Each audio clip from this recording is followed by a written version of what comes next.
من Quraysh. And we talked about a few. This is the other copies. A few branches of Quraysh last week, and this is what remains. And this is a lot of paper, but this, inshallah, will be very helpful to you and to me in the future, inshallah. Because in the future we can just, when a name comes up, we don't have to go back and go over the history. You can just point to the name on these papers. The first branch of Quraysh you see here on the first page here is Banu Adi. And if you look there, there's one name there that should be very famous.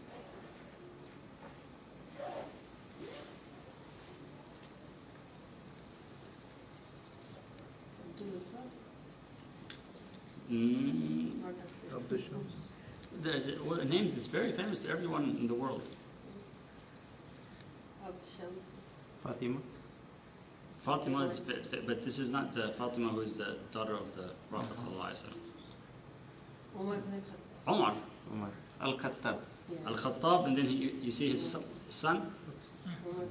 The son is that's more well known than anyone else is Umar ibn al-Khattab, radiyallahu anhu. There are three names here that are bold. Umar radiallahu anhu is not one of them here. There is a list of, I think, 53 names that Ibn Ishaq mentioned, the very first people from Quraysh to embrace faith. And he, in particular, he listed those who embraced faith before Umar ibn Khattab. Umar ibn Khattab radiallahu anhu, you can see where he's the son of Al-Khattab and who's the son of Nufail. And Nufail, in Jahiliyyah, they say he was one of the men from Quraysh that was like a judge, and the people they took as an arbiter in Quraysh. The three people that Ibn Ishaq mentioned from Banu Adi, well, no, actually not, that's a lot more than three, because of the names here on the bottom. The three people he mentioned from Banu Adi proper are the names you see in bold here. One is the Fatima, who is the sister of Umar ibn Khattab. Also her husband, who is next to her right there. Zayd. Not Zayd. Sa'id. Sa'id ibn Zayd. And his father, who at the time we're talking about, his father has passed away. But his father, who's Zayd ibn Amr, does anyone know anything about him? He was one of the, he was said to be an Umayyan himself, and Rasulullah said that he would be Single man. Yes, he was the man, they say in Jahiliyyah, he refused to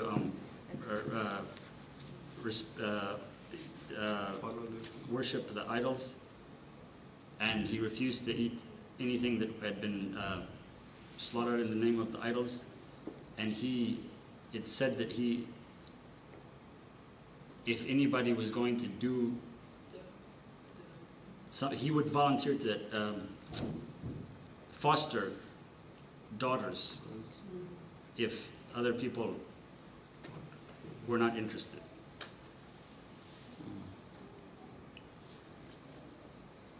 These are just the names that he listed. Also, there's his brother, Zayd ibn al-Khattab.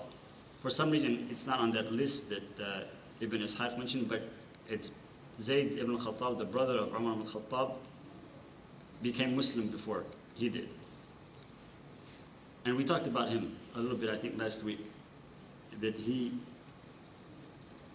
became Muslim before his brother Umar, and he went on all of the campaigns with the Prophet ﷺ. He was at Badr and he was at Uhud, and he was martyred under Abu Bakr radiallahu anhu at Yamama. And he's buried around Riyadh, where the capital of Saudi Arabia is now. Sadly, generations passed, and after generations had passed, a shrine was built over his grave. And that was one of the first shrines that was taken down by the current family in Saudi Arabia. Which there's a story there. We read about Abu Dharr radiallahu anhu, and when he heard people, the two women that were making tawaf around the Kaaba, and they were calling on Isaf and Na'ila, and he mentions that he said some offensive things about Isaf and Na'ila, and they reacted very loudly to what he said. There's a story. So there was a man, rahimahullah, who, when there was still a shrine there in that place in Saudi Arabia, it's now Saudi Arabia, he would go and he would say calmly to people, he would stand behind them and say, Allah khayru min Zayd. Allah khayru min Zayd. If they were to invoke the name of Zayd, he would just say, Allah is better than Zayd, which is very, very good. And it's unfortunate that was built, but it's not there anymore. But his grave is still in Yamama, where he was killed, radiallahu anhu. There is another man here on the far right, and there's a mistake there, because actually his father is Abdullah. That's a mistake there. Mm-hmm. So Asid, you draw the line from Asid. Yeah, there should be one more name between him and Asid. Okay. There should be one more name. Okay. That's a mistake on my part. Mm-hmm. They say his real name is Nu'aym. He was given the nickname Naham. There's even a story about that the Prophet ﷺ gave him that nickname, Allahu A'lam. Mm-hmm. This man,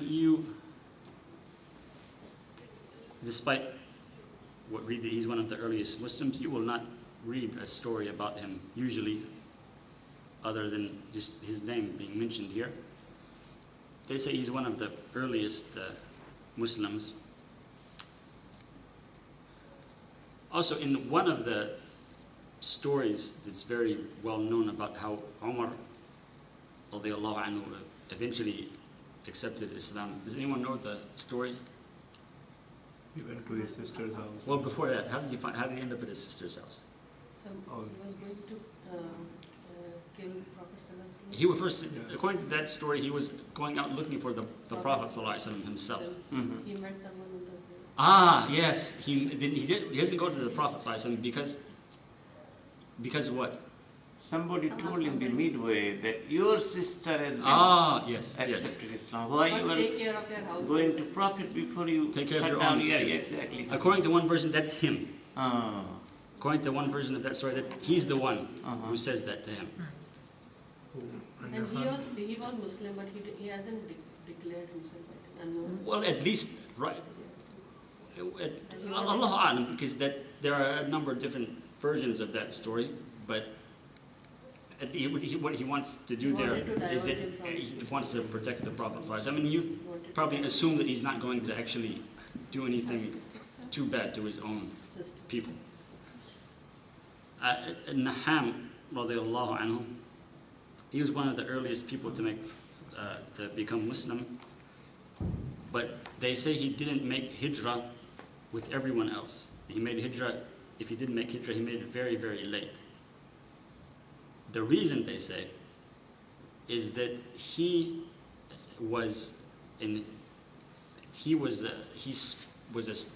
sponsored the orphans in Banu Adi. So when he went to make hijrah, he was going to make hijrah with everyone else. Then Banu Adi said, It's okay. You can have whatever religion you want. It's fine. Just stay.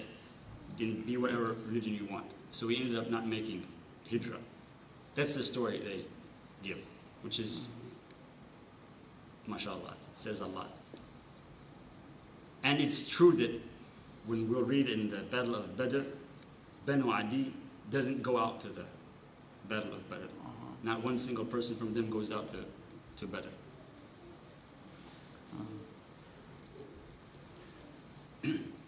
There is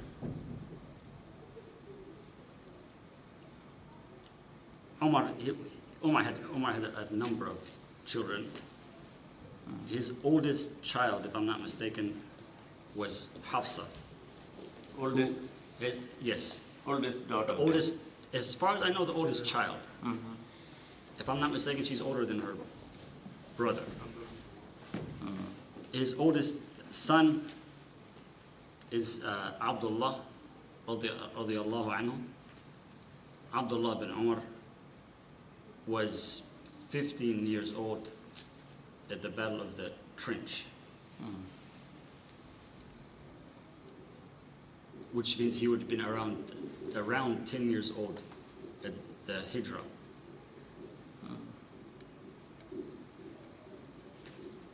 And Abdullah bin Umar is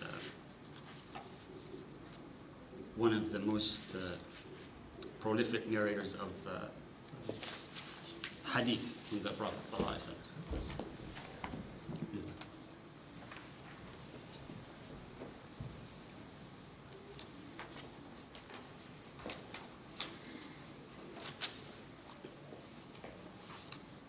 And from the, I think, I watched a movie from Saudi Arabia. I came to know Umar al-Khattab's wife's name Atika.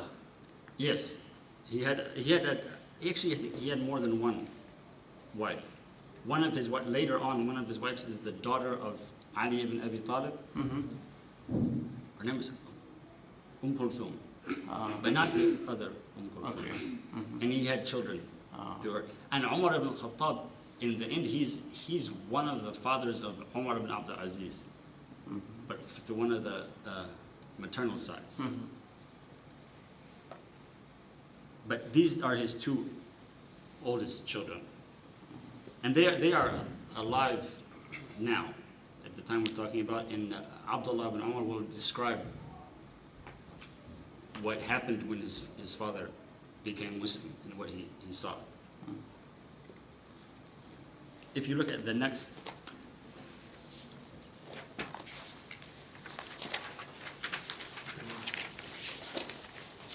people here.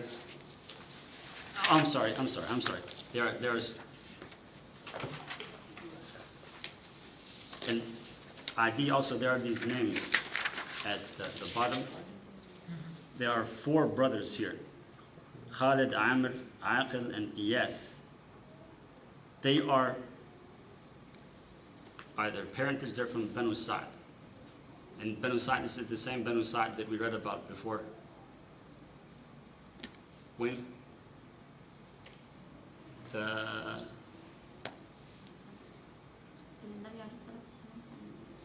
Where the Prophet ﷺ was nursed. They're from that Banu Sa'd. But they call them Khulafa in Banu Adi, which means basically that they have a green card with Banu Adi. But they're not, again, using a loose analogy, they're not citizens. There's this man named Waqid ibn Abdullah, radiyallahu anhu, who is originally he's from Banu Tamim.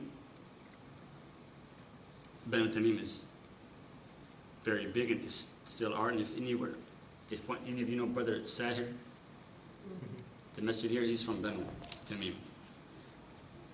Brother Ali. Yes. Just it is my personal curiosity. Do you know the meaning of like Nahaman, Waqid? What are the meanings of these words? Waqid, it means on fire, Okay. or burning. Naham, that it means like someone has a cough, There is a story. It's only mentioned in the biography of this man in the books of. They say that he had something in his voice, and it's said, Allahu A'lam, that the Prophet ﷺ said, I heard his nahma in paradise, and so he was named by that. But his real name is Nu'aym. They have these names in Jahiliyyah, and if you look, all of these genealogies here are really abridged for the sake of space. But it has a pattern, like they will name one man will name his shirt like Abu Sufyan, then Abd Sufyan, and Abu Amr, and then Amr, and then Abd Amr, and they were like they're Qais and Abu Qubays, and the names with a pattern. And I don't really understand some of them, like why Abd Amr? What does he mean by that? And I don't think that's like something that has to do with idols. There, like Abdul Uzza, but it's interesting. Since you mentioned names, while we're still in, if you look here, there's the name Muti'.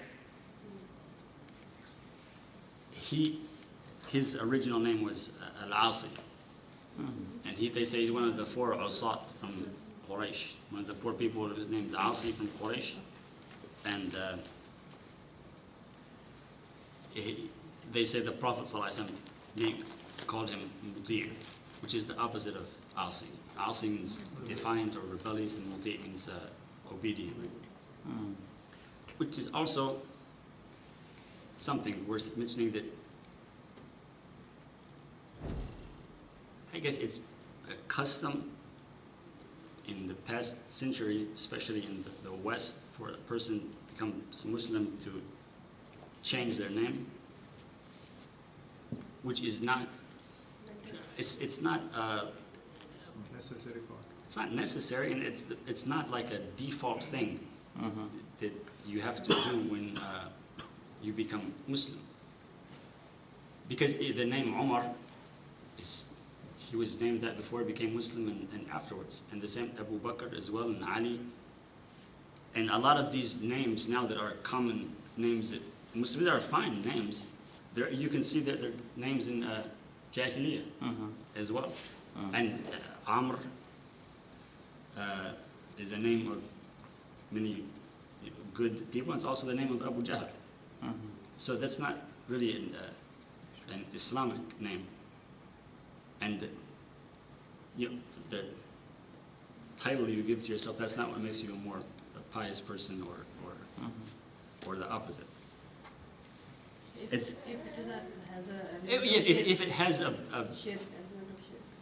it has a bad meaning, then that's one thing. But that's the exception, it's not the rule. And there's also Amr ibn Rabi'a, who is not just he has a green card, if you will, with the house of Al-Khattab in particular, with Banu Adi. And we'll see a lot of this in the branches of Quraysh that follow, and this gives you some kind of it gives you kind of indication of the status of Quraysh among the rest of the Arabs. Just like today, there are some countries in the world that have a lot of immigrants, and there's a lot of demand to go to those countries or get a visa to those countries, and other countries where that's not as big a deal. It's the same thing. You never read about anyone from Quraysh being a halif for anyone else, because you wouldn't do that. But you read about a lot of different people being halif in Quraysh. Thank you.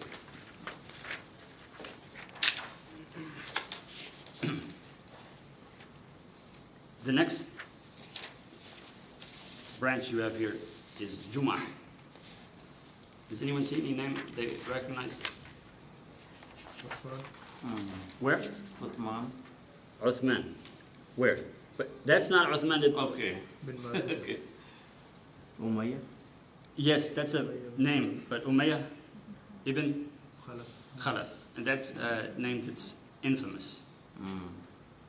And there's one of his brothers is named Ubay ibn Khalaf.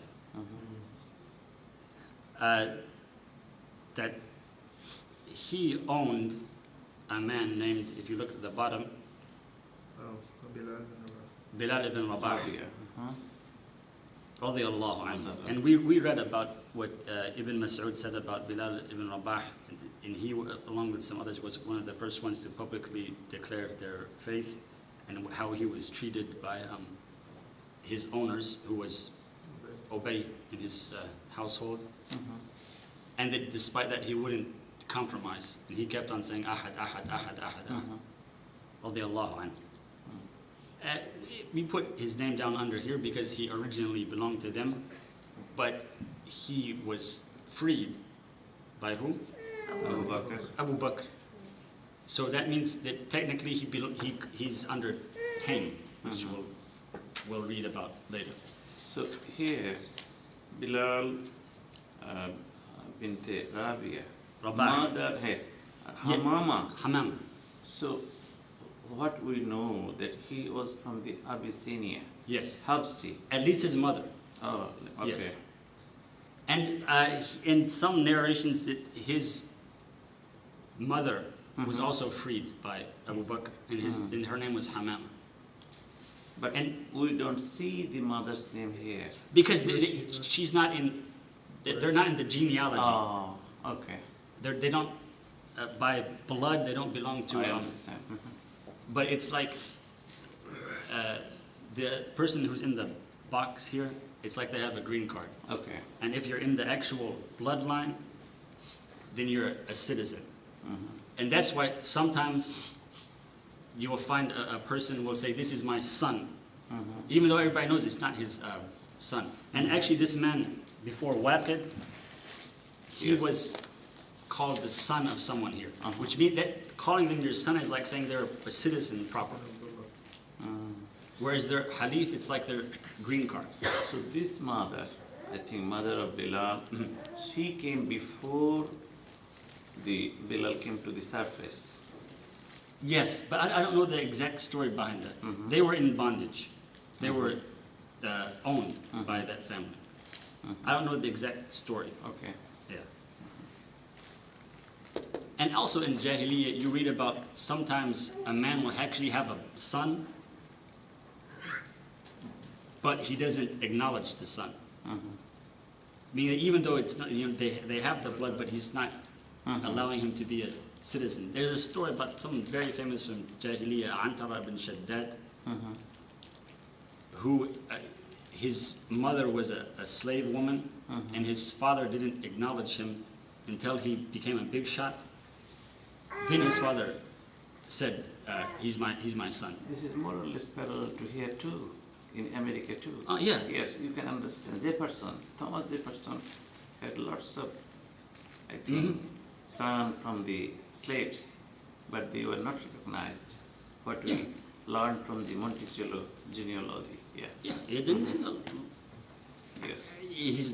that's known because he's very famous, but Yes. a lot of people as well. Yeah. So there is, in here you'll see some names that are shaded. Those are the names in particular that Ibn Ishaq mentioned in that list of around 53 people who became Muslim at the very earliest days. There Uthman ibn Mad'un, his brother Abdullah ibn Mad'un, and his other brother Qudama ibn Mad'un, and his son As-Sa'ib ibn Mad'un.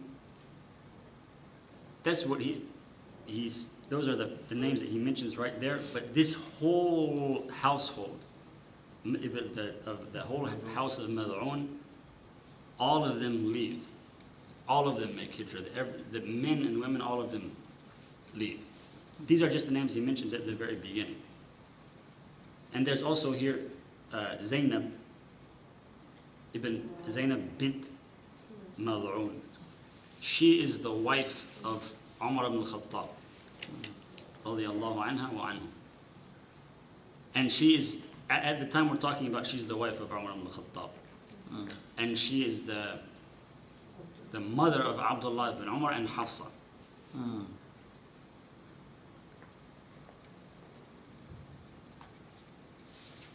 And so when you read that story that you hear about Umar becoming Muslim, it's not, there's his sister and his brother and his brother-in-law, and then all of his wife's family, and Allahu A'lam, even his own wife.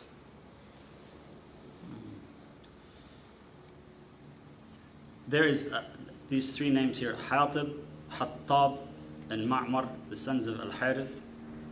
They are, Ibn Ishaq mentioned all of them as some of the Muslims, people that became Muslim before Umar radiallahu anhu.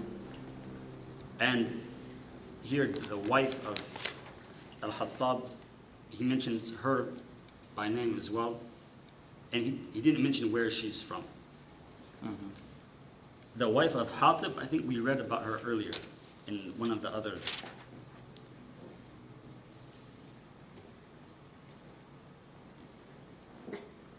No, we'll read about her later.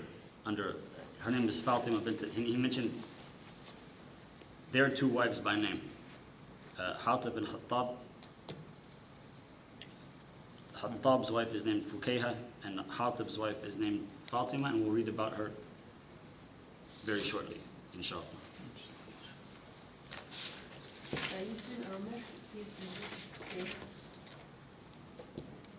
Sa'id ibn Amr, we'll tell you about him, inshallah, shortly.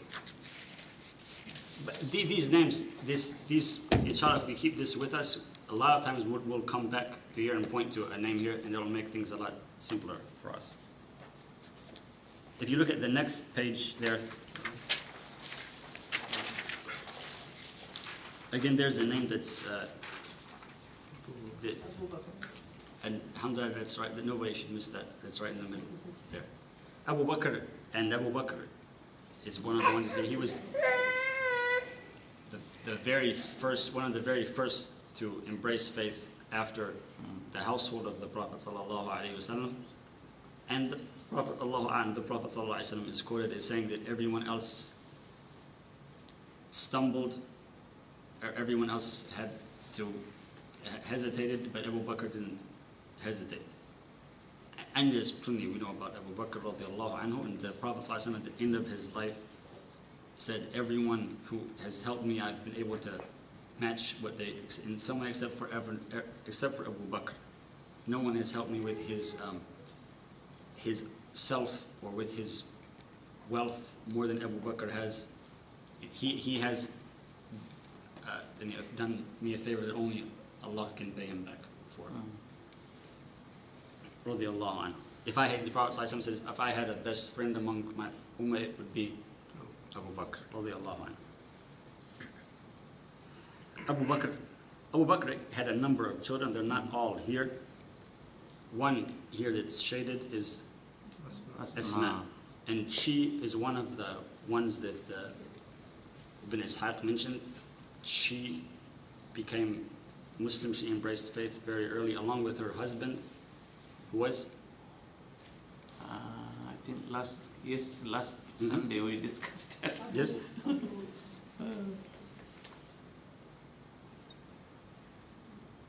Abdullah? He had a son named Abdullah. Abdullah, okay. No. It starts with Az-Zubair. Yes, Az-Zubair. Her husband is Zubair. Az-Zubair.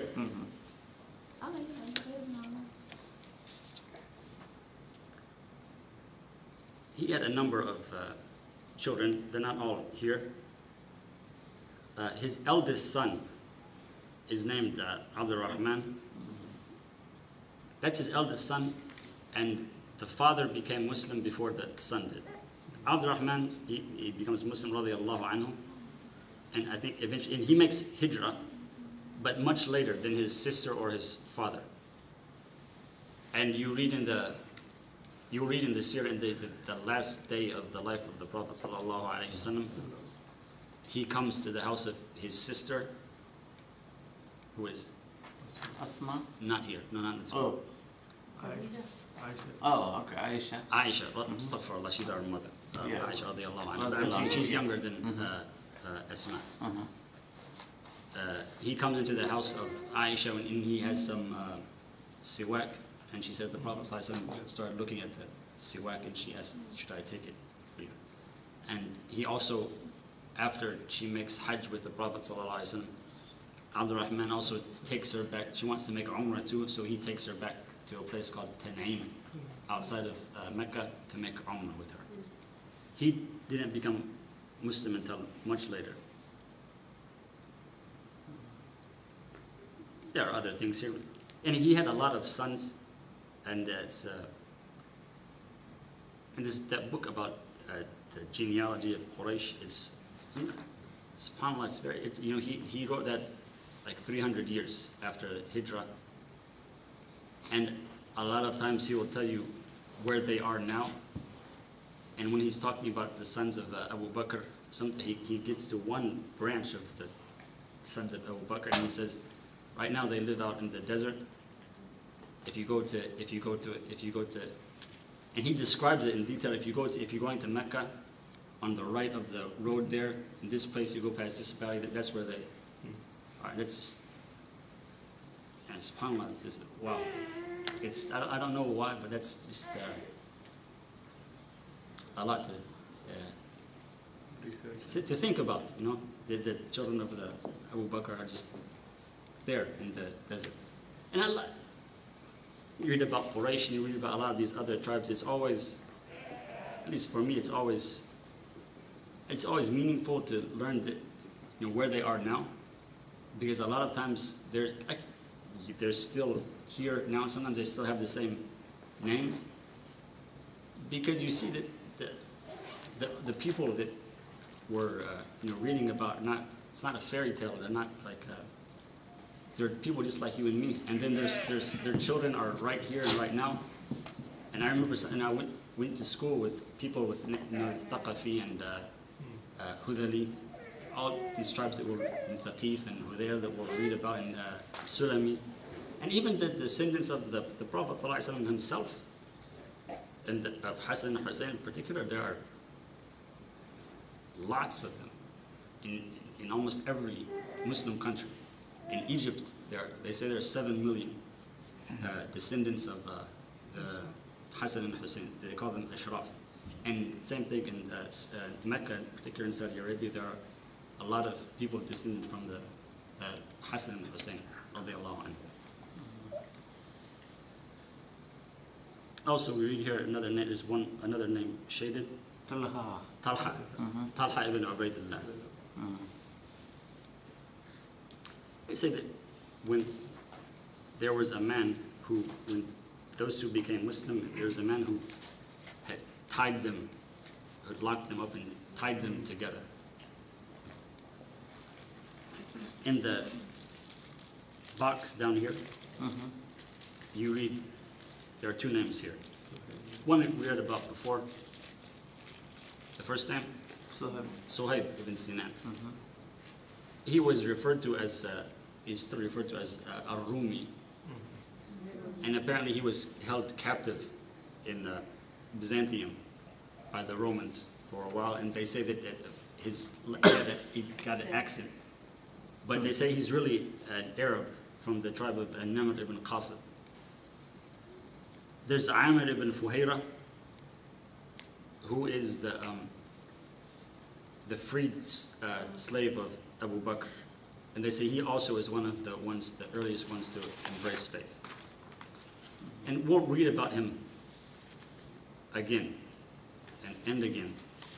And for example, when the Prophet ﷺ is leaving Mecca with Abu Bakr, it's Amr ibn Fuhayra, who is the shepherd who brings the herd to graze out there next to the cave of Thor, and so they drink the milk from the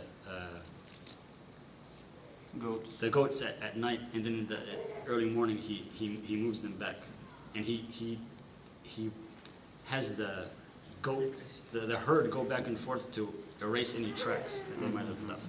That's Amr ibn Fuhayra. Oh, yeah, okay. Yes. And this list that Ibn Ishaq gave, it's again about 53 people, 40 men and 13 women. That's just the list that he knew, I guess, the names that were well known and public. But it's not necessarily comprehensive, because even in things that he mentions Abu Bakr in particular freed a number of slaves, and a lot of them were women.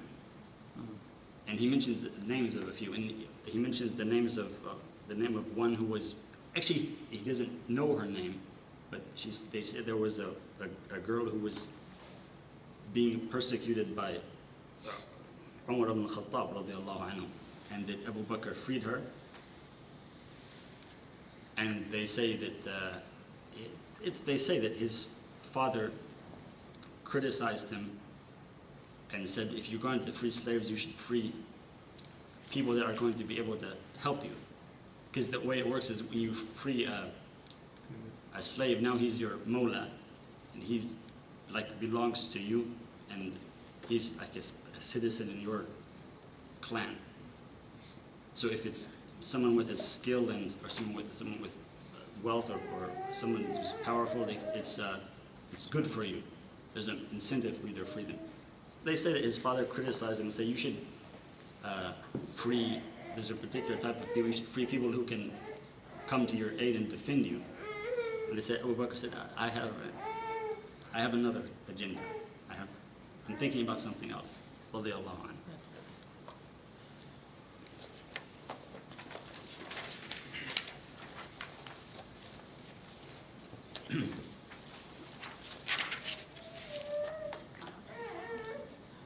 If you look at the next branch here, Al-Harith, there's one name here that's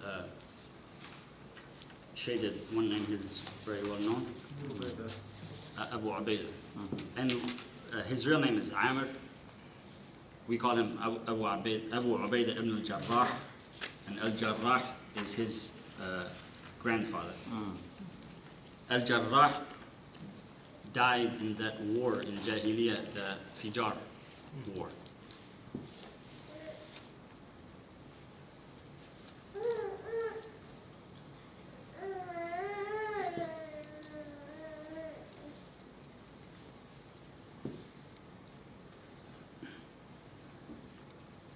And Al-Harith is pretty small compared to the other ones we've mentioned. And also Taym is pretty small. The next one, if you look, is what? Amir. Banu Amir.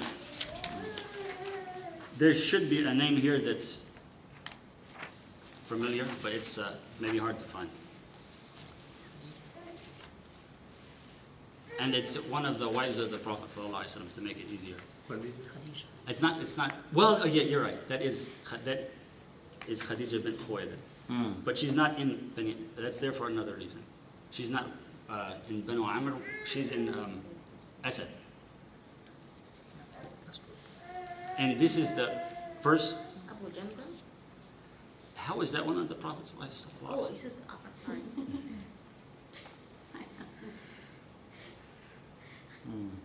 Oh, it is handwritten, Khadija, the last part. Yes, yes, but she's not here. That's there for another reason. Oh, we'll come okay. to that in a second. Okay. Inshallah. Because that's her mother. Sauda? Sauda, mashallah. Okay. Sauda bint Zam'a. She was one of the wives of the Prophet ﷺ. And again, we know just the names here that are in bold, those are the ones that Ibn Ishaq mentioned. And we know she became Muslim early because she immigrated to Abyssinia. And also her husband, who you see here, is named As-Sakran.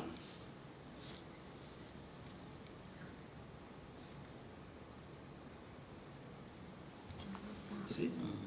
She's That's her, and he died in Abyssinia. Or he died before the Hijrah, radiallahu anhu. The ones that Ibn Ishaq mentioned are these three ones right here. Fatima bint al-Mujallal, and she is the wife of Hatib, who was in Jum'ah. She's mentioned along with her husband. And there's Hatib and Salit, or Salit. It's worth mentioning here also, if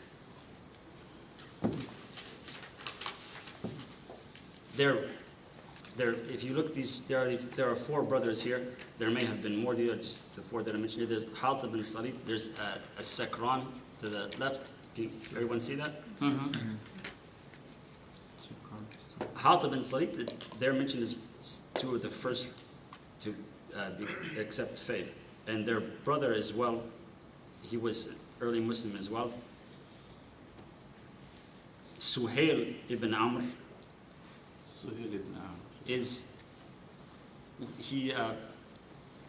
they call him al-Khatib al-Ashdaq. He was an orator, a big speaker. And he will see him later on in the seerah in a very big situation. Does anyone know? Abyssinia. No. Way after that. But after what happens with him, then the people can come back from Abyssinia. I think he changed his two sons, Abdullah and Abu Zandal. Yes. Yes, one died in some war, I don't remember. The older son, Abdullah died. Then Abu Zandal, I think, the one who after the Treaty of Hudaybiyah wanted to come back. Yes. So Suhail is the one who is writing the treaty. He's the other side. He's negotiating for Quraysh. Right. And he's the one who is saying that I'm not going to write this. Right. And we're not going to do that. And no, and so forth. He's the one making the, and we'll read when they send out a number of different people go out to meet the Muslims and the Prophet ﷺ. And when Suhail comes, the Prophet ﷺ said, Sahula amrukum. His name is, means like easiness. So the Prophet ﷺ said, now things are going to be easy. Sallallahu alayhi wa sallam. And Suhail, they say that he was taken captive in Badr, and they say that Umar ibn Khattab suggested that why don't you pull out his teeth? Right. When you pull out his teeth, then he won't be able to stand against you and give a speech against you. They say that the Prophet ﷺ told him not to do that, and that you never know, he might say something good someday. Right. We'll read after our Prophet ﷺ was taken, that he stood up in Mecca and he gave a speech like the one that Abu Bakr gave. And they say it's as if he had taken the notes from Abu Bakr. And he gave a speech to the people of Mecca, encouraged them to stand firm. Radiallahu anhu.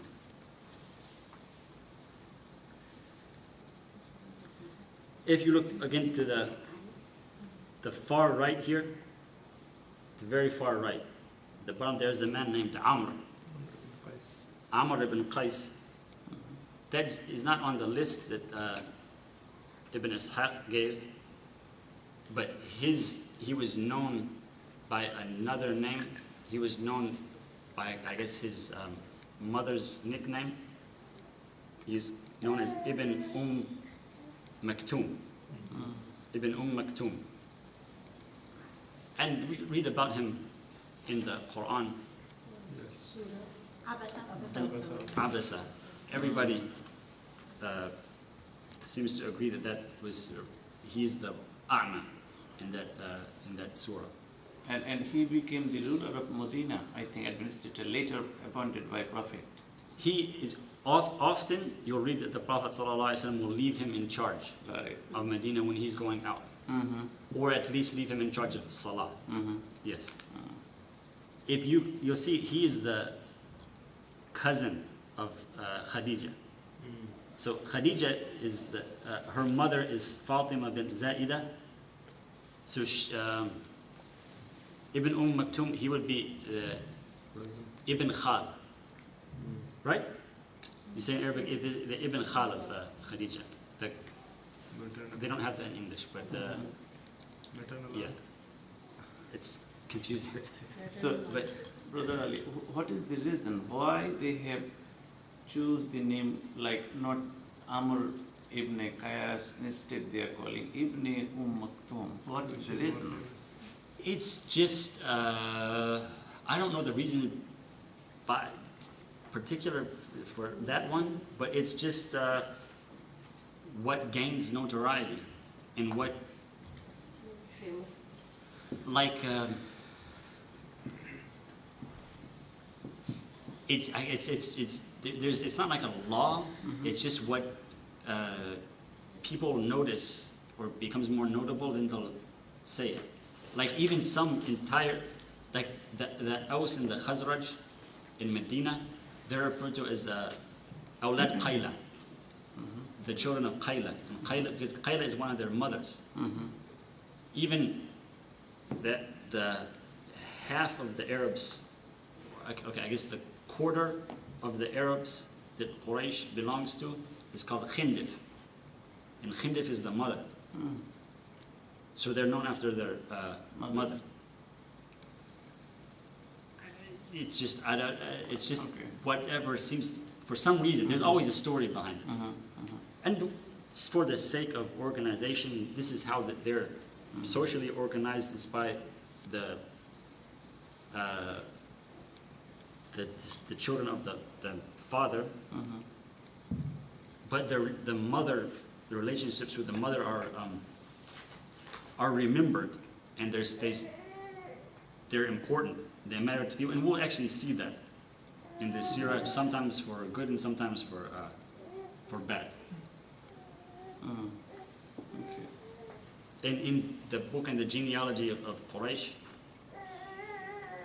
the people belong to a tribe that is their fathers, but especially with the tribes that are more numerous and more prestigious, he will list their mother and then go back there.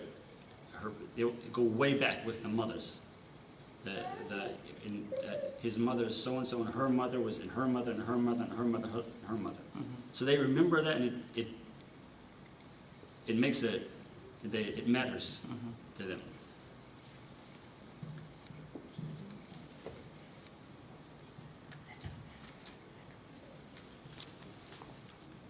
Now, the next four you have are actually one. It's so big that it's broken up into four. And those four are the four sons of Abd Manaf.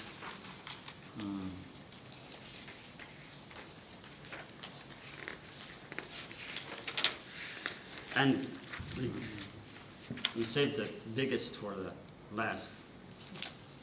The first one that we're mentioning here is Banu Hashim, and that's where first and foremost our Prophet, the Messenger of Allah sallallahu alaihi wasallam, is from, and you can see that there.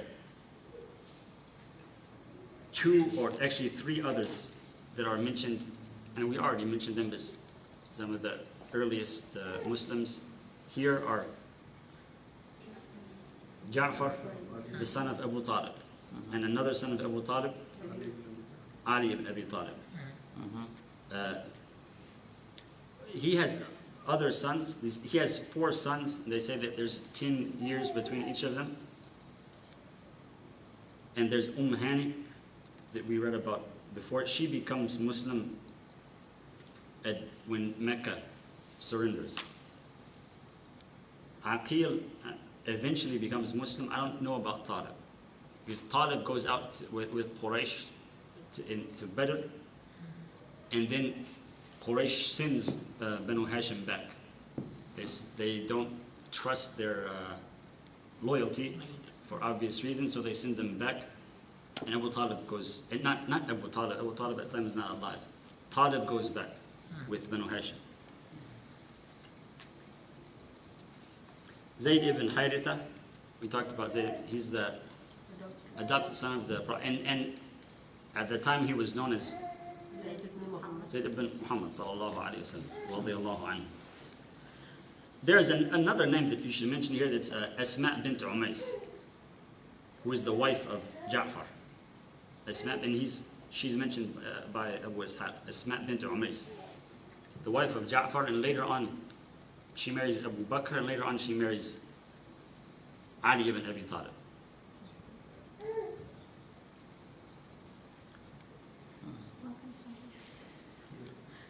And then there are names here that are not in boxes. Why are they not in boxes? Well, no. They're because they're not from Banu Hashim. You can see they all come from the female side. But they're there just so we can see some relationships, because these relationships will matter. We're not going to talk about all of them, but there is, in particular, this.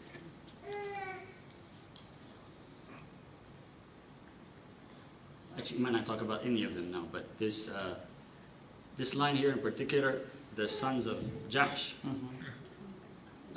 Zainab and Abdullah bin Jahsh, and their brothers, they belong to Banu Abd Shams, and we'll see them later on. But they are related to the Prophet ﷺ in this way. And the father of our Prophet ﷺ, Abdullah, had a twin sister named Hakim, and the children of one of her daughters here, they're the sons of Al-Hadrami, will see them later on. And actually, something between them and Abdullah bin Jahsh, and this will be a significant factor in what leads up to the Battle of Badr.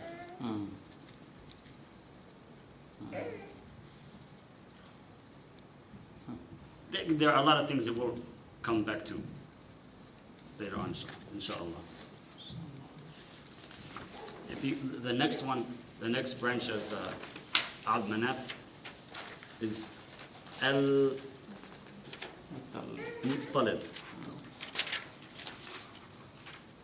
The one name that Ibn Ishaq mentions here is this man, radiallahu anhu, Ubaidah ibn al-Harith.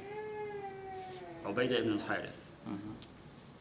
He mentions him, and they say in particular, he became Muslim before the Prophet ﷺ went into Dar al-Arqam.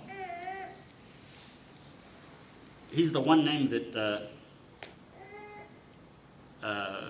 Ibn Ishaq mentioned. There are his two brothers also become Muslim, and they are present in all of the campaigns that the Prophet ﷺ went on. They're at Badr and Uhud and everywhere else.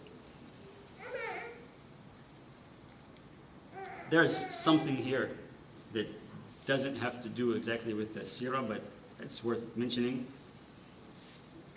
That there's in the middle there's a long line right in the middle. If you can see, there's Hashim, Abd Yazid, and Ubayd, then As-Sa'ib. This man, As-Sa'ib, they say that he said that he physically resembled the Prophet sallallahu alaihi wasallam. Who is that? As-Sa'ib. If you look in the middle, Brother Farid, right here. Oh, okay. Yeah. He was taken captive in Badr.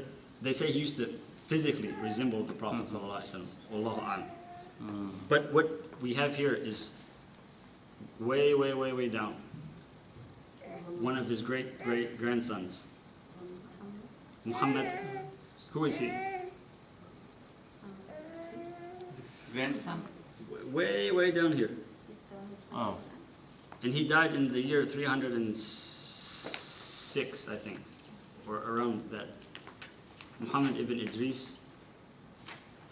He's famous by the name of his great-great-grandfather, who is Shafi'i. Shafi'i? Yes, this is Shafi'i. Yeah, Muhammad ibn Idris is Shafi'i. Uh-huh. The great grandson of this man is Sa'ib. He, rahimahullah, he is who he is, and he's worth mentioning. And he passed away, if I'm not mistaken, the year 306 after the Hijrah. So a long time after what we're talking about. But just because of his fame and the respect that all Muslims have for him is worth mentioning. And Banu Hashim and Banu Muttalib are the same thing. Are the Prophet ﷺ said they never split from us in Jahiliyyah or Islam, and we'll see later on that Banu Hashim and Banu Muttalib, when they're boycotted, they all go together into the hollow of Banu Hashim, and they all stay together, whereas the other two halves of Banu Hashim will forsake them. They all, the ones who are Muslim and the ones who aren't Muslim. The ones who are Muslim go out of faith, and the ones who aren't Muslim, they go out of pride. Now, except for one person that we'll say this, that's Abu Lahab. He abandons him with the rest of Quraysh.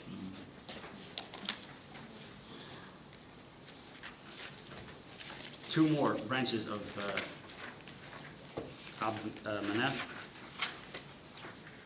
What's the next one you have? Abd Shams. Abd Shams. Abd Shams is huge. And so all of these are abbreviated, but Abd Shams in particular is abbreviated a lot. They're huge in Jahiliyyah and after Islam, maybe even more so, because there was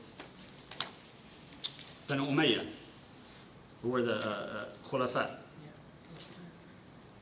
And the Banu Umayyah, they go back to this Umayyah here, Umayyah senior. He's senior because there's an Umayyah Asghar too.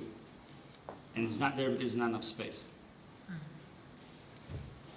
Some of the earliest Muslims that Ibn Ishaq mentions here, there's again one who is very well known, the first Uthman ibn Affan, radiyallahu anhu. Also, this man Khalid ibn Sa'id ibn al-As, one of the earliest Muslims as well, and his wife here, who is mentioned down here, Umayna bint Khalaf. He mentions them together. From Khuzah. Khuzah, yes. She's by blood she's from Khuzah. If you look way over here, there's one name here that's also shaded. And before a long time, we were talking about the different offices in Quraysh and how they descended, and that Abd Shams they were the field marshals, and at the battle. So that's why at the Battle of Badr, that Utbah and Shaybah, or especially Utbah ibn Rabi'ah, is the one who is in charge in leading the army, and he's the one who comes out. He and his brother and his son, they're the first ones who go out to challenge for a duel. But we neglected to mention that one of his sons is with the Prophet ﷺ, Abu Hudayfa. And he's one that Ibn Ishaq mentioned is one of the earliest to embrace faith. He's the son of Utbah ibn Rabi'ah and the brother of Hind bint Utbah. Radiyallahu anhu. Radiyallahu anha, because she eventually becomes Muslim. Despite everything, she eventually becomes Muslim. And in Sahih Bukhari, Aisha said that she came to the Prophet ﷺ and said, there was one time when I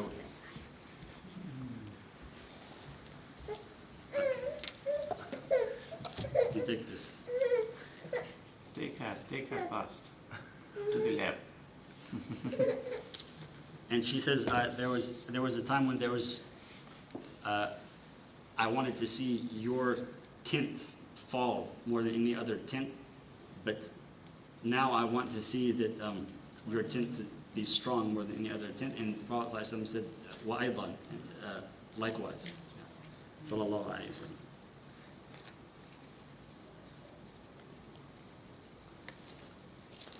And there's